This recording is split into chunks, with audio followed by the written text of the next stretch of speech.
ভিতরে আছে এখন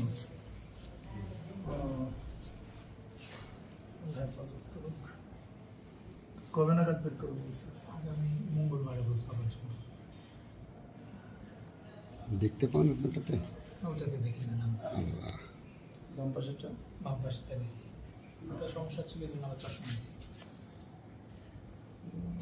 সব দিক থেকে হেফাজত করে।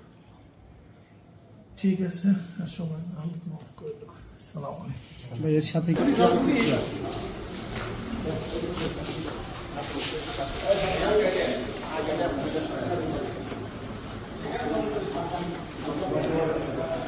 সবাইকে সালাম। আল্লাহ সবাইকে হেফাজত করুন, সবাইকে হেফাজত করুন, সবাইকে হেফাজত করুন। সবার জন্য দোয়া চাচ্ছি এবং বিভিন্ন জায়গায় যাচ্ছি।